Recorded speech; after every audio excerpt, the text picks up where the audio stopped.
Alors la question du vivant, évidemment, elle est centrale. Elle est centrale pour vous, mais elle est centrale pour toute l'époque et elle est centrale de plus en plus, on le comprend, pour notre avenir et pour l'avenir des générations futures. Question des sols, question de l'agriculture, mais aussi plus largement, si on ouvre un petit peu la focale, question, vous le savez tous, de la biodiversité.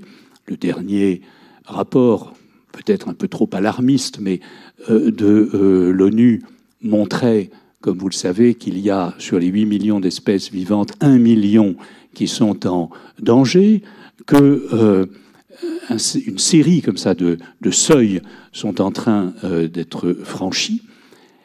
Et donc il y a là quelque chose de central dans le souci de la préservation. Mais pas seulement. Le vivant, c'est central aussi, par exemple, pour toutes les solutions que les végétaux peuvent donner à la technique. Ce qui est en train de naître de plus en plus fortement, ce qui s'impose, c'est cette idée que nous ne sommes pas à l'extérieur du vivant. C'est-à-dire qu'il y a le vivant animal, le vivant végétal, le vivant humain, mais que tout ça ne fait évidemment qu'un seul et même ensemble avec toute une série d'interdépendances et d'interactions.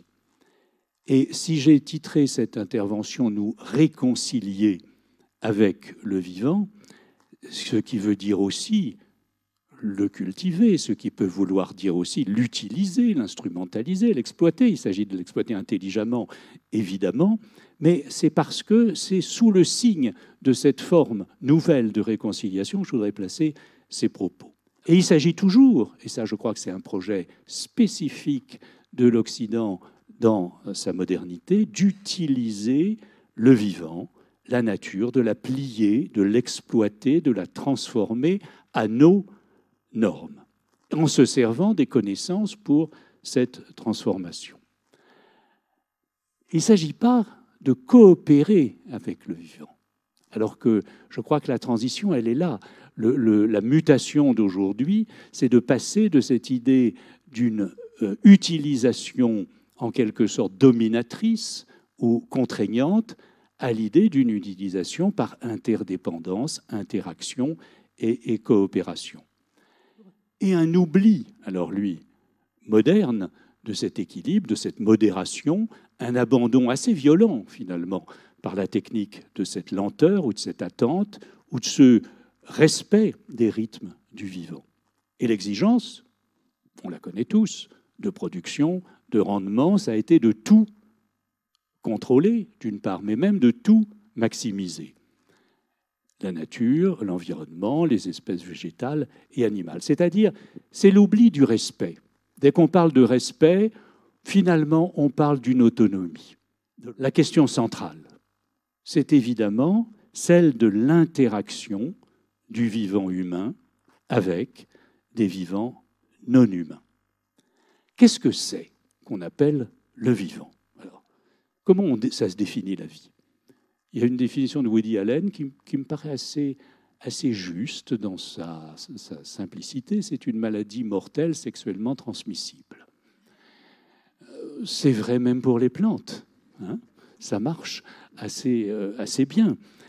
Mais surtout,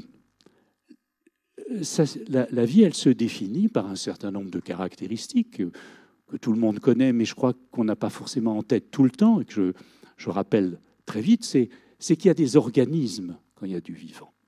Que ce soit des bactéries ou des vers de terre ou même des plantes. Un organisme, c'est quoi? C'est finalement quelque chose qui va croître selon un schéma préétabli, un schéma de développement qui va organiser l'alimentation et ce qui est pris au sol ou à l'environnement pour croître, pour échanger avec son milieu. Il n'y a pas d'organisme qui n'ait des sources d'alimentation et d'excrétion, qui est capable de se reproduire et de transmettre les caractéristiques de son espèce avant de mourir. Alors, comment, pour finir ce point, comment distinguer, s'il fallait définir, la vie les vivants et le vivant. Il n'y a pas la vie comme un principe mystérieux, mais il y a des vivants, des espèces, des individus dans chaque espèce, et qui entrent en interaction les uns avec les autres, puisque vous savez mieux que moi que tous les écosystèmes, toutes les interactions entre les espèces sont justement de l'ordre de l'interdépendance. Et tout ça peut se nommer, tout cet ensemble des vivants, ça pourrait bien se nommer le vivant comme ensemble interactif où il y a des végétaux, des animaux, des humains et des éléments inertes. Et cet ensemble, aujourd'hui, je crois qu'on le redécouvre autrement. On le redécouvre à travers une sorte de grande mutation, qui est une mutation agricole, qui est une mutation économique, mais qui est aussi quelque chose, je crois, qui va bien au-delà. Et puis, cette mutation, elle est globale. C'est une mutation, vous le savez aussi bien, là je vais juste faire quelques rappels, c'est une mutation énergétique, évidemment, on est en plein dans cette question de transition énergétique, c'est une mutation qui est aussi biologique, puisque c'est le changement de notre rapport au vivant, et puis c'est une mutation, une transition consumériste aussi, parce que toutes nos habitudes et d'alimentation ou de consommation, d'économie circulaire, de zéro déchet, etc., sont en train de changer. C'est que d'habitude, dans une transition, on sait d'où on part et on sait aussi où on arrive. Ce qui est très différent, je crois, aujourd'hui, c'est qu'on voit bien le monde qu'on quitte, mais celui qu'on veut mettre à la place, non seulement il n'existe pas encore, mais on n'en a pas la cartographie détaillée. Il ne va plus s'agir simplement de collaborer, comme si on avait déjà le plan et qu'on construise ensemble la maison, mais de coopérer. Il me semble que dans la coopération, et dans Opus, vous avez l'idée de création, voilà, d'opérer quelque chose. Lorsqu'on se met à coopérer, eh ben on invente le plan à mesure qu'on fait la maison, ou on invente la mélodie, si je puis dire, à mesure qu'on fait que l'orchestre marche. On est dans une démarche de création collective qui fait que la route se construit à mesure qu'on avance et qu'elle n'est pas déjà sur la carte préalablement. Et je crois que ça, c'est une caractéristique tout à fait centrale de la transition dans laquelle nous sommes par rapport au vivant. 3 formes, je crois, de réconciliation. La première, c'est la réconciliation avec le vivant animal. Les animaux, au titre de leur sensibilité, ont été inclus dans des vivants de plus en plus proches des personnes. Vous changez de nous. Vous changez de nous parce qu'avant, quand on disait nous, c'était quoi? Nous les humains. Et les autres, c'est tous les autres vivants. Maintenant, le nous, il tend à englober nous les vivants. Nous les vivants doués, dotés d'une forme de sensibilité.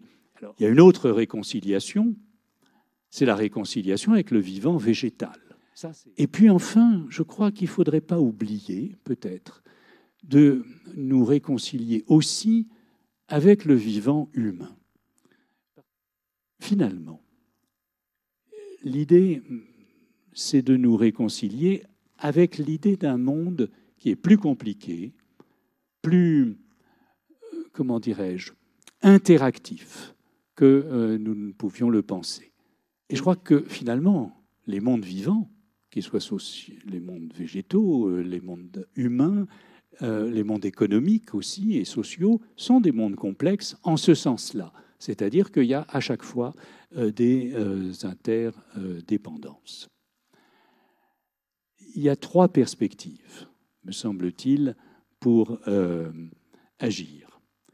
Première de ces perspectives ou de ces liens, c'est l'idée de faire des liens.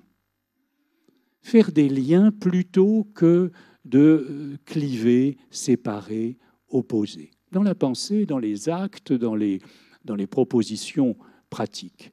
Je crois qu'au lieu d'opposer les choses, au lieu de les diviser, essayons à chaque fois, partout, il y a des tas de manières possibles de faire, mais essayons de les combiner. Je crois que le vivant, il est toujours du côté des synergies plutôt que des oppositions. La deuxième piste, c'est d'accepter l'incertitude. Savoir ne pas tout maîtriser. Parce que si nous entrons en interaction avec du vivant, évidemment, nous ne maîtrisons pas tout. Ce qui veut dire aussi qu'il faut remplacer, dans cette même idée d'accepter l'incertitude, sans doute remplacer nos certitudes par des expériences, par des tâtonnements, des essais et des erreurs. Et puis le dernier point, voilà, je serai on time, comme on dit en français, c'est faire confiance à l'invention collective. Faire confiance à l'invention collective et à ce que ça a d'infime et parfois de non compréhensible. Je voudrais terminer par un éloge des vers de terre qui ont transformé l'agriculture mondiale, qui ont transformé les paysages terrestres. Il y a la plupart des paysages de la campagne, quels que soient les continents, qui seraient totalement différents sans les vers de terre. Ce qui est intéressant là-dedans, même philosophiquement, c'est que les vers de terre sont aveugles. Enfin, ils n'ont pas de projet. Ils sont idiots. Ils n'ont jamais eu l'idée de transformer la terre, ni d'ameublir le sol. Mais ils le font. Et donc, il y a aussi cela qui est à prendre en compte. C'est-à-dire toute cette part d'invisible, de foisonnement infime, de petites choses que nous ne contrôlons pas et qui se répètent à travers les siècles ou les millénaires comme une espèce de force aveugle, certes, sans préméditation ou sans plan, mais qui fonctionne. Et je crois que le vivant, il est fait aussi de ça. Il est fait de cette forme de multiplication infime, pas forcément consciente, pas forcément programmée. L'idée, c'est de coopérer aussi avec cette absence d'intention ou avec ce foisonnement.